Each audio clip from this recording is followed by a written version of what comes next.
Os rivais na corrida eleitoral do ano passado, gente, PT do presidente Lula e o PL do ex-presidente Jair Bolsonaro costuram acordos para as eleições municipais do ano que vem. É isso mesmo, eles podem andar juntos em diferentes estados e também cidades brasileiras. Embora uma aliança formal seja improvável, os caciques das duas siglas já mapearam municípios da Baixada Fluminense e da região metropolitana em que há interesses que eles dizem ser convergentes. Agora, meu querido Wilson Pedroso, quais interesses seriam esses? Mas antes da tua resposta, eu preciso cumprimentar aqui, já vou pegar meu celular, eu não usei o celular, preciso usar esse celular aqui. Deixa eu mostrar para vocês aqui, ó, o homem que acaba de chegar para substituir o nosso Ricardão. Fala, Marcião, tudo certo? Paulo Matias, obrigado pelo convite, Seja prazer estar com aí, você. Viu? Você sabe que eu adoro esse programa, né? Eu percebo. Eu gosto de você porque você cutuca os caras. É tudo folgado aqui. Vai pra cima dos caras. Vamos falar de PT e PL juntos? Vambora. Como é que você tá vendo isso, meu amigo? Me conta. Eu acho o seguinte, Paulo Matias, vai ser uma eleição extremamente disputada o ano que vem. E eu acho que o jogo tá aberto, né? E tá todo mundo em campanha. A campanha começou cedo, começou já em janeiro, logo depois das eleições, e acho que vai ser extremamente competitivo. Acho que São Paulo, por exemplo, vai ser uma eleição muito dura, como no Brasil inteiro, e está todo mundo pensando em 26. Não, Marcião, você saiu pela tangente aqui da minha pergunta. Eu quero entender o seguinte: como é que um partido do Lula e um do Bolsonaro vão defender algo semelhante? Eu não consigo entender isso. O Paulo Matias, você não tem enrola, que entender não, o hein? seguinte: a política é a arte de dialogar e de se conectar. É possível. Agora, está sendo ainda, está em evolução, está em progresso. Isso aí não está definido, né? Muito bem. Mas... Meu querido Diogo da Luz, é possível isso que o Márcio acaba de dizer?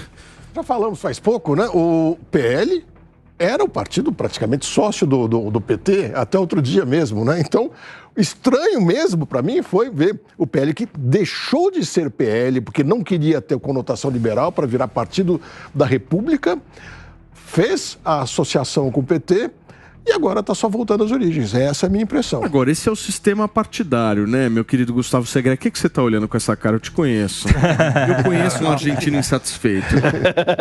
PL significa o quê? Partido Liberal. E o Partido Liberal não quer ser liberal, então troca o nome, pô. Mas foi o que ele foi. Eles fizeram isso. Eles fizeram isso. Eu fui filiado ao Partido Liberal em 1988. Não fala a data. Mas eu te digo, Paulo, como vamos ser feitas a aliança? Mas veja bem, o partido tinha uma proposta liberal. Só que o Valdemar assumiu o comando do partido em 91, 92 e foi dando uma conotação pragmática ao partido. E aí mudou para Partido da República. Agora, para mim a aliança não vai ser explícita. Não vai ser eu vou apoiar ou vamos concentrar com um candidato próprio entre os dois, porque isso seria bater um martelaço na cabeça do eleitor. Mas me dá a sensação que a aliança vai ser de outra forma. Qual é a cidade que está medindo mais o partido da esquerda? Então eu da direita não coloco candidato. Então é uma forma de ser uma aliança sem que ninguém se sinta mal com essa aliança. Você está falando de São Paulo? Estou falando de vários, não só de São Paulo. Mas me parece que São Paulo pode ser um. Tiraram o Ricardo Salles do jogo. Por enquanto, né? Por enquanto. Aliás, daqui a pouquinho eu não anunciei para vocês, são 4h30 da tarde deste domingão. O Ricardo Salles vai estar aqui, hein, para um papo com a gente. Daqui a pouquinho, lá por volta das 5 horas da tarde, ele vai estar junto e a gente vai perguntar sobre essa história da prefeitura. Paulo, foi o que eu disse. A dinâmica municipal é diferente da dinâmica nacional e de governo. E hoje as pessoas votam um pouco nos partidos e votam nas pessoas. Sim. Muitas vezes a pessoa não sabe nem quem é o partido que o candidato tá e vai lá e vota nele, vê o número lá e acaba votando. E essa história de os dois diferentes se unirem já existiam em outras eleições. Se você pegar, deve ter histórico de PT e PSDB junto em eleições municipais, em cidades menores, inclusive, onde a ideologia nem existe, porque o cara tá lá num partido, na cidade, principalmente porque ele precisa ter um partido. Então, muitas vezes ele tá afiliado no partido tal, porque é o partido do governador, ele não tem identidade nenhuma com a ideologia do partido. Ideologia partidária, para que servem os partidos, então? Mas eu discordo, são 30 partidos. não tem só PL e PT. Não, sim. Né? Eu sou radicalmente contra, nesse aspecto, PL se coligar com qualquer partido de esquerda. Mas já não aconteceu de dois monstrengos se unirem? Isso é fato passado. Nós chegamos agora com um time novo, já desde a legislatura passada, né? Houve a chegada de atores que nunca tinham participado da política, né? Isso tem que concordar. Certo. Nós chegamos na outra legislatura, na Câmara dos Deputados, com 52 deputados federais do PSL, 50 nunca tinham concorrido a nada. Agora, dos 99, 70 nunca tinham concorrido a nada. Então, essa é a realidade que precisa ser entendida, né? E aí, nesse sentido, eu e outros deputados, o Ricardo Salles vai estar aqui e vai falar também, nós somos absolutamente contrários à coligação do PL com qualquer partido de esquerda. Não só com o PT. PDT, PSDB, os partidos todos que têm ligação com a esquerda, nós não aceitaremos coligação.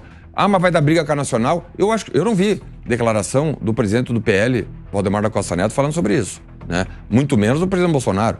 Então, sinceramente, não acredito que o PL em 26, independente das questões municipais, claro, há peculiaridades de sul a norte, né? A região sul reage de uma maneira, do nordeste de outra, mas aqueles que, tenham bandeiras e ideais de esquerda, bem, saia do PL então, se filia. Não quero ser do PT, bem, tem MDB, tem PDT, tem PSDB, tem, enfim, deputado, partidos que não são o PT, mas que podem representar. Eu acho que essa notícia passa é o seguinte, que todo mundo dentro da política está enganando o cidadão, entendeu? Mas o Paulo, não é todo mundo. Paulo, palhaço. Aquele que me acompanha sabe. Há deputados como o meu perfil que não querem participar da política para mentir para ninguém. Deputado, não estou generalizando, eu estou dizendo o seguinte, quando um eleitor que foi lá, apostou num determinado candidato num grupo político, vê uma notícia dessa, ele se sente um palhaço. Claro. Ele se sente um palhaço. Paulo, eu acho que a gente tem um bom exemplo aí, que foi a ida do Geraldo Alckmin para o PSB. Então, aquela coisa, o Geraldo era do PSDB, que vai dar errado, que esse negócio não funciona, que isso é um absurdo, que é traição. Mas você vê que, no final, foi extremamente funcional. Ou seja, não é um negócio absurdo quando um partido apoia o outro. E vede agora que republicanos está passando para a base do governo e o PP está passando para a base do governo. Ou seja, o ponto que eu acho é o seguinte, viu, Segré? Ninguém gosta de ficar na base perdedora. No final, todo mundo dá um jeitinho e fala assim, bem, já que tem um time bom aqui, né, tocando a obra, vamos partir para o lado de lá. Ou seja, tudo no final se converge. O do Geraldo não é só ir para o PSB. É ter sido vice do Lula, né? Pro PSB ele poderia ter ido, né? O PSB e fosse candidato a governador pelo PSB. Tudo bem, era PSDB, o pessoal do PL acha o PSDB de esquerda, então vai pro PSB, tá tudo certo. Empreiteiras. Não, mas boa, gostei. Mas os valores. Você tem o Alckmin que falava que o Lula era corrupto, que voltava à cena do crime. Eles estão falando, não é um problema ir pro PSB. Falava que era corrupto e agora está, nossa, o meu presidente e tal. Cara, quais são os valores? Segré, falando de valores, a gente viu agora, 2, 3 meses atrás, o PL expulsando um deputado, o Yuri do Paredão, que é do Ceará, porque ele fez o L na foto. Como é que um partido que expulsa um deputado por fazer o L vai entrar numa campanha com o partido de fazer o L? Entendeu? Nas eleições não é teatro. Olha, eu tô lá dentro, não é teatro. Por isso que eu tô dizendo... Mas se lá não é teatro, Sanderson, até para você falar sobre isso, se lá não é teatro... Realidade. Lá não é, aqui é. Essa é a questão. Se lá não é teatro, nas eleições... Mas tem que ter autorização da Nacional para poder fazer uma coligação aqui embaixo? Não, mas é uma tratativa, né? Pode no seu grupo não ter o teatro, e eu acredito que realmente não haja. Mas o presidente do partido sabe fazer o teatro, ele sabe participar do teatro. Você não acha que no Nordeste pode acontecer de um município ter o PT e o PL no mesmo palanque? Não. Não? Não. Seria ter... Eu acho que pode. Acho que pode também. Mas eu já vi esse desenho PSDB-PT. Eu quero concordar com o deputado. Isso que eu estou querendo narrar para vocês aqui. O cenário lá da Câmara dos Deputados. Há uma realidade nova. Entendi. E parece que muitos não entenderam que há essa realidade nova. Desses 99 deputados, 60 não aceitam isso e se acontecer, nós vamos para cima de quem fizer a coligação. E aí, se esses 60 que são o núcleo duro saírem dessa base, rui o PL. Nesse Por isso ponto, nós aceitamos a ligação do PL com qualquer partido da esquerda. Concordo plenamente com o deputado. Muito otimista, hein? Eu acho que o número é menor também, mas eu concordo com a visão do deputado. Esse grupo mais aguerrido, mais fechado numa ideia, está se mostrando mais indignado. Mas eu acho que... E nós somos a maioria. Sim, somos a maioria, mas eu acho que, infelizmente, quem manda no partido não é o Bolsonaro, que é o funcionário do Valdemar Costa Neto. Essa é a verdade. Por mais popularidade que ele tenha, caindo ou não, e nem os 30 deputados. Se o Valdemar achar que é melhor, ele vai seguir o caminho que ele achar melhor e ele vai continuar a receber no caixa dele 1 bi de fundo eleitoral para fazer a campanha. O olhar do Nelson, na minha observação, é o olhar realístico. Né? Expulsar um deputado federal não é assim, do dia para a noite. Né? Eu estou no meu segundo mandato, nos 4 anos anteriores não vi nenhum deputado sendo expulso. Os que saíram com carta de denuência. Então, esse Yuri do Paredão foi expulso. Não precisava ter expulso. Se fosse uma jogadinha ensaiada, tá aqui a carta de denúncia e o senhor sai. Não, ele foi expulso, inclusive o partido vai buscar o mandato dele. Né? Então, essa realidade... Você acha que vai, Nelson? Eu acho que vai, porque ele se elegeu com o PL. Mas ele foi expulso. Então, ele expulso, mas a cadeira... Você... Mas a cadeira é do partido, meu amigo. Não, mas ele foi expulso pelo partido. Por ele... É isso. Quando isso vai para a discussão na justiça eleitoral, quem é que traiu os valores? Foi o deputado que traiu os valores do partido ou o partido que traiu os valores do deputado? Quebra do contrato. Quem quebrou o contrato? Quem quebrou o contrato, exato. E nesse caso parece muito claro que foi o Yuri que desviou das ideias do partido. Então não teria sido um teatro, nesse caso. Por isso é que eu digo que a questão do critério é comparação. Se lá não foi um teatro, nas eleições municipais será. Essa é a questão. Na eleição municipal, vamos falar de São Paulo? Como é que vocês estão vendo aí a eleição em São Paulo? Essa semana teve uma pesquisa Datafolha, tenho até aqui os números para trazer para vocês. Segundo o Datafolha, Boulos 32, Ricardo Nunes 24, Tabata Amaral 11, Kim Kataguiri 8 e Vinícius Poit 2. São os 5 mais bem colocados. Mas se a gente for olhar a pesquisa espontânea, a gente tem 72% dizendo que não tem candidato. Como é que vocês estão enxergando São Paulo? Eu estou vendo que quem está crescendo com mais força é o atual prefeito Ricardo Nunes, porque ele está em segundo lugar, então poderia-se dizer, não, mas é o Boulos, mas eu acho que o Boulos já é bastante conhecido da população, muito mais que o prefeito, por incrível que pareça, e ele tem uma rejeição muito grande. Então eu acho muito difícil o Boulos conseguir crescer e conseguir passar para a população a ideia de que ele é algo diferente daquilo que a imagem dele faz as pessoas pensarem. Portanto, eu não vejo o Boulos com chance real de concorrer. E vejo o Ricardo Nunes com muito trânsito nas periferias de São Paulo. Inclusive, ele teve essa semana em casa, numa conversa com empresários e grupos de associação de bairro para discutir as coisas. E eu preciso te confessar que ele deixou todo mundo muito bem impressionado. Uma coisa que eu achava que ia ter dificuldade para fazer. Agora, ele tem uma coisa a favor dele, né? Que é o dinheiro em caixa. Outra importantíssima. São quantos bi? 7 bi. São 7 bi livres na mão dele para ele fazer... Aliás, as obras estão rolando aqui na cidade, a gente já está vendo isso. E tem um número aí que você não falou que é importante também, que é o número da avaliação de governo. Primeiro o Boulos está estacionado nos 32, tem que ficar atento nisso. E o Ricardo subindo. O Boulos está com esse 32 já na segunda pesquisa, porque acho que o Datafolha é a primeira, mas nas outras ele estava com esse número aí. E o Ricardo subindo. E a avaliação do governo do Ricardo saiu de 12 para 23, né? 12 numa, 18 noutra e 23 agora. Aprovação? De aprovação. A aprovação é maior ainda. Não, é que quando somos regular, eles colocam que aí 63. Por quê? O regular... mas isso aí aprovação é ótimo e bom. Então, regular, eu sei, mas regular... uma eleição é diferente da outra, mas o histórico de eleições, o voto regular tende a ir pro prefeito que está sentado na cadeira, porque é um cara que não está insatisfeito, ele não sabe o que vai fazer. Pior que tá, não fica. Ele não sabe o que está fazendo, ele está fazendo. Primeiro, eu não sei em que eu vou votar, e segundo, não sabe, um negocinho, eu estou bem, mas não quero falar que está ótimo. E na hora do vamos ver, 60%, 70% desses 40% vai para quem está sentado na cadeira. Hoje, o cheiro de vitória está no colo do prefeito Ricardo Nunes. Essa semana eu conversei com 4 aliados aí das principais candidaturas aí, tanto do Boulos quanto do Ricardo Nunes, da Tabata e do Kim. Boulos é o seguinte, vocês vão ver o Boulos meio desaparecido nesse final do ano.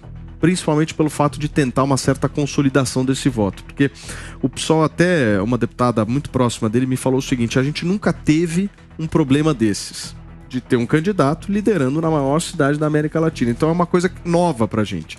A gente não tá entendendo como é que se lida com isso. Então qual é a estratégia deles?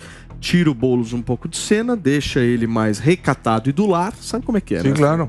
Sim. Mais recatado e do lar, numa boa, sem grandes polêmicas e tal, espera a virada do ano e tenta ver o que rola. Aí ele troca de roupa, faz uma maquiagem... Uma trocada, vira trader da Faria Lima, aquela coisa toda. Ricardo Nunes, a pesquisa caiu como uma vitória. Champanhe aberto na Prefeitura de São Paulo. Sabe, a grande vantagem que tem a política nesse caso é muito mais fácil. Uma pessoa que está fazendo uma boa gestão, não conhecida. Você pode perguntar para muita gente hoje na cidade de São Paulo. E aí, como que está vendo a cidade? Não, estou vendo obras, está vendo que melhor. Quem é o prefeito? Não lembro. Então, Segré, segundo os aliados do prefeito Ricardo Nunes que eu conversei essa semana, eles me disseram o seguinte: a gente está encarando muito positivamente essa pesquisa, porque na comparação das gestões Kassab, Bruno Covas e João Mas ele Dória, falou uma coisa importante. Melhor desempenho. A eleição fala quem é que Ricardo fez. Nunes. E a Aí pessoa sim. vota. Aí está a grande Entendeu? vantagem. Porque você é muito mais fácil Não puxar sabe, voto mas a para alguém eleição bom. lembra quem fez. Então, bom não conhecido, você faz ele conhecido. Um ruim conhecido não faz ele um bom. Sim. Quando já no critério da gente era ruim. E aí tem outra questão. Sair na frente, pergunta para Celso Russomano. Sem Né? dúvida. Também não quer dizer nada. Mas Celso Russomano não tinha máquina, né? A máquina... Tudo bem, mas o ele pessoal estava não sempre tem. disparado. Não, ele tá falando do Boulos. Ele tá falando do Boulos. Mas assim, quando na época Celso Russomano saía disparado, então, ele depois chegava no final e o Paulo... Um número surpreendente, só para finalizar o dos 4 candidatos, Marcinho, um número surpreendente é 20% do paulistano, das intenções de votos dos paulistanos, ficarem com deputados com menos de 30 anos, né?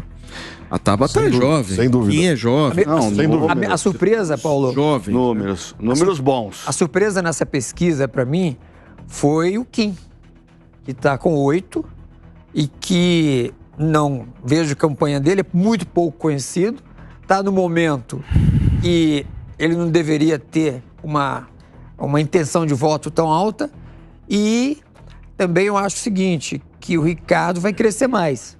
Primeiro, pelo dinheiro, 7 bi é 7 bi. Segundo, que ele tem um programa de recapeamento, maior ainda para a cidade. Mas eu acho que vai ser muito difícil tirar o Boulos desse teto aí de 30. Mas o Boulos, Márcio, você como um bom entendedor de campanha, o Boulos tem teto, né? Porque o Boulos é mais conhecido. De quem? Não, ele tem. Não, mas tem Se não tem, ele vai atrás, né? Ele é velho e consegue. O sonoplasta tem que... A prova contundente aí é o seguinte. Vai tomar de quem? A essa altura do campeonato, você ter 30... Não, mas tem É, teto. Mas olha, ele tem teto por causa Mas você da acha que rejeição. bate lá? Eu acho difícil. Eu aposto Causa no seguinte. própria. O segundo turno é Ricardo e Boulos. Tem um detalhe nisso aí do segundo turno. Se a gente somar os votos do Poit e do Kim, 2% e 8%, com os 24% do Ricardo, ele passaria a ter 34% contra 32% do Boulos. Perfeito. Então isso mostra uma coisa. E aí, indo para o segundo turno, eles disputariam os 11 da Tabata. Isso tudo, claro, no cenário atual, Mas a gente que sabe pode que mudar funciona muito. assim, né, Kobayashi? E aí, Tá talvez somando- isso explique a estratégia do Valdemar de apostar numa candidatura de centro, do Ricardo Nunes, deixando de lado o Salles, que era um bolsonarista, alguém que estava lá desde o começo. Porque, para disputar o voto da Tabata, o Ricardo Nunes tem muito mais chance de conseguir uma fatia do que o Salles. O eleitor da Tabata não Agora, o vota. Ricardo, só uma coisa, Paulo. Mar Costa Neto tá querendo Marta Suplicy nos bastidores. Aí dá hein? muito errado. De vice. Não daria Mas certo. por que estaria errado? Porque ela entra por uma porta, os bolsonaristas saem pela outra. É. Os bolsonaristas já não queriam Mas o Ricardo Nunes, eles Qual é queriam a o Salles. quantidade de bolsonaristas na cidade? São aqueles que votaram no Bolsonaro. Cidade. Na cidade. São Mas o milhões. Ricardo também, Tudo bem, mas Ricardo vamos também não tá... acompanhar o seu raciocínio, que eu acho que tem muita lógica. Vamos seguir nele. O que o bolsonarista da cidade, que eu acho que também é minoria, vai fazer?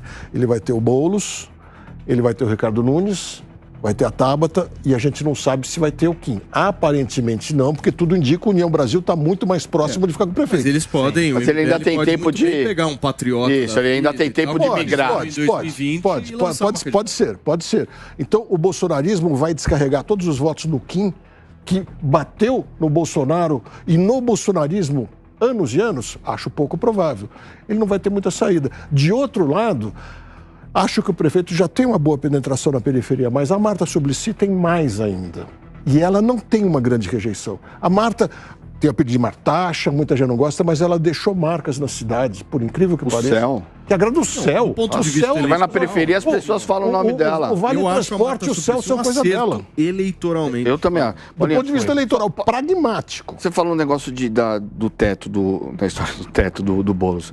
O Boulos é um candidato com teto, porque aqui na cidade de São Paulo, né? Não, Tutorial Isso vai virar meme pra tudo. Vamos dizer assim. Estão piorando a situação. aqui na cidade de Eu acho São que o Paulo, Comércio tem que patentear muitas esse... vezes nas eleições tem aquele negócio, não gosto do PT, mas é o PT.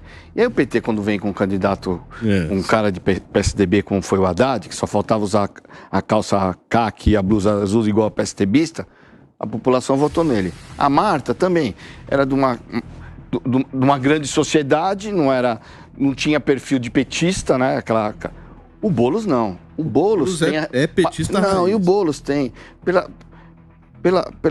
Por conta de tudo que ele fez como ativista, não vou falar quem é. Outro dia eu falei invasor, o pessoal, não fala que é invasor. Mas como ativista, ele tem a sua própria rejeição, pega a rejeição do PT e pega a rejeição do PSOL. Então, ultrapassar o teto para ser eleito é muito difícil. E não adianta ele aparecer em janeiro com barba cortada, terno, porque... Não cola.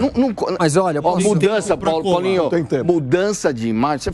Você é jornalista, Não tem- você é na não imprensa. tem- não Mudança tem de tempo imagem pra e colar. construção de imagem demora. Claro. Não adianta você, num dia, falar que é X e aparecer no outro dia como Y. As pessoas não acreditam e o resultado, inclusive, é pior. Concordo. Foi, Marcelo? a gente tem que contar com outro fator aí, né? Se o Lula realmente puxa o Boulos pelo braço, o negócio tem um outro contexto. Isso é uma coisa. Então, Eu percebo também... Deixa eu só dar um dado do Datafolha em relação a isso, que é o seguinte: o Datafolha essa semana disse que 68% dos paulistanos não votam em quem for indicado pelo Bolsonaro E 37%. 37% não votam em quem for indicado pelo Lula. Então, eu acho que é por isso que o Ricardo tá correndo o Bolsonaro, né? Porque quando você fala... Correndo mais ou menos, porque ele quer muito, meu amigo. Ele quer, mas diz que não quer. Não, quer Não muito. sei se o Ricardo tá assistindo, mas a última diz vez que eu que falei quer, com mas não ele, ele quer. tava em dúvida lá. E agora? Hã? Mas, enfim... Mas eu acho que não vem um bolsonarista de vice, não. Eu acho que a Marta também Não vem. é um acerto. Acho que, volto a falar, não tem cheiro de esquerda. Ela vai bem na periferia. Eu já fiz eleições aqui. Eu sei o quanto ela ainda é querida, o quanto isso reverte de apoio, de voto. Mas ela tem uma dificuldade. Tem que fazer. Ele está certo. Acho que tem que fazer pesquisa ou medir de alguma forma quanto isso deixa de ser positivo por conta do mundo bolsonarista. Mas, olhando o cenário hoje, né? Tudo é uma fotografia. Hoje, por conta de não ter um Ricardo Salles, o Ricardo querendo com a Marta ou não, vira opção. E lá na frente, a gente conhece a eleição, se o Boulos demonstrar risco para o Ricardo e numa eleição entre Boulos e coisas, a Tabata e o Kim Agora, tendem a perder um pouco desse Isso é uma voto, coisa, desses o votos debate, irem pro Ricardo. o debate vai ser interessante, viu, Paulinho? Por quê? Porque o Ricardo Nunes não é bom de debate, quanto o Boulos e quanto o Kim e a Tabata também. Mas ele melhorou, viu? Mas precisa melhorar um pouquinho mais, eu acho. Mas aí, Kobayashi, essa faz o parte, media training, isso aí resolve. Mas tem que começar ontem, meu amigo. O Kassab também não era e conseguiu fazer o caçabinho. Deixa eu não sei entender o de quê, vocês o seguinte: o Bolsonaro, com a força política que tem, com quase 50% aí dos brasileiros de 2022, não vai ter nem candidato a prefeito e nem vice, muito provavelmente. Ou seja, que estratégia política do Bolsonaro é essa? Ou seja, que incompetência política é essa? Você não conseguir ter na maior cidade do país alguém que o represente, ô Segran. Mas hoje o Bolsonaro não está na linha de elegível. Claramente não está. Então o que ele tem que manter é a popularidade, que é difícil manter uma popularidade por 8 anos, né? Tem que estar sempre na mídia. E tem outra questão que é o poder eleitoral. E o poder eleitoral, quando você tem a opção de mantê-lo nos lugares que você é vitorioso, muitas vezes é uma perca de tempo mantê-lo agora tão longe da possibilidade dele voltar numa cidade que hoje não é amigável a ele. Então, estrategicamente falando, você perde tempo naquele que te dá muito trabalho e pouca rentabilidade eleitoral, ou aquele que te dá menos trabalho e mais rentabilidade eleitoral. Ele vai ter que escolher nessa linha. Política, Paulo, também é o momento. E o Salles vai estar aqui para falar exatamente sobre essa estratégia. E política também é o momento, ou seja, o Bolsonaro está num momento ruim, né? Esse negócio da joia, esses processos todos, ou seja, a gente tem que ver também se isso ajuda ou atrapalha, mas me parece que nesse exato momento atrapalha muito. Atrapalha bastante. Já que você citou